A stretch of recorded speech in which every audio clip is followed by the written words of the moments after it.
आजकल के लाइफस्टाइल में एंजाइटी और डिप्रेशन नॉर्मल हो चुका है, पर क्या ये सिर्फ एक मेंटल इलनेस है या फिर डिस्टर्ब माइंड का सिग्नल है? साइंस इसे कहता है हार्मोनल इम्बैलेंस और भगवत गीता इसे कहती है मन का असंतुलित हो जाना। क्या दोनों एक ही तरीके की बात कर रहे हैं? क्या दोनों की बात में सिमिलैरिटी है? Let's find out today.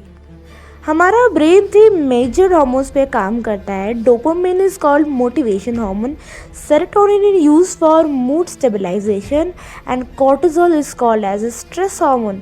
आजकल की दुनिया में social media, constant notifications, reels, junk dopamine hits, ये सब डोपामिन को अननेचुरल तरीके से स्पाइक करते हैं। फिर क्या होता है?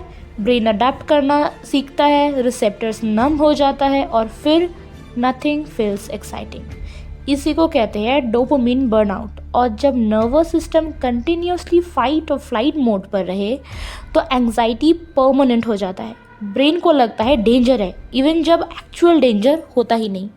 भगवत गीता में कृष्ण अर्जुन से कहते हैं चंचलम ही मनः, यानी कि मन बहुत चंचल है, रेस्टलेस है, पावरफुल है।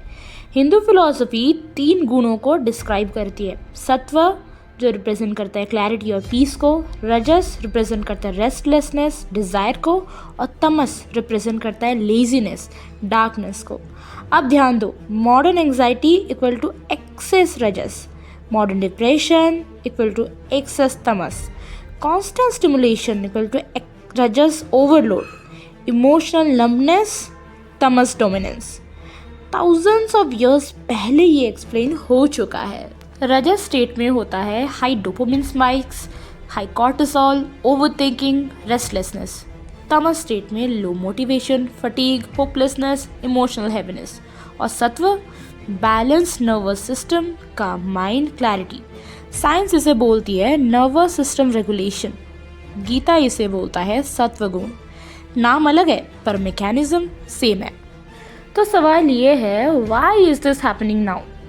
पहले nature rhythm, physical activity, community, silence होता था, और आज ब्लू लाइट रात 2 बजे तक, 10,000 opinions daily, comparison, validation addiction. तुम्हारा ब्रेन इस स्पीड के लिए डिज़ाइन नहीं हुआ था, मन ओवरलोड हो गया है। तो फिर इसका सल्यूशन क्या है? साइंस कहता है ओवर स्टिमुलेशन को रिड्यूस करो, सनलाइट लो, एक्सरसाइज करो, मेडिटेशन करो, प्रॉपर स्लीप लो।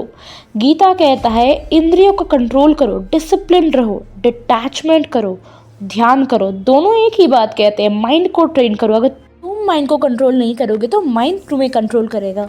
शायद एंजाइटी वीकनेस नहीं है, शायद डिप्रेशन फेलियर नहीं, शायद ये एक सिग्नल है कि तुम्हारा नर्वस सिस्टम और तुम्हारी कॉन्शियसनेस बैलेंस से बाहर है, और हो सकता है हमें पहले ही वार्न किया गया था। अगर ये वीडियो अच्छी लगी है और ऐसी वीडियो और चाहते हो तो hit the like button, subscribe and comment down कि कैसी लगी। तब तक के लिए देखते रहो शैडो एंड ट्रूथ।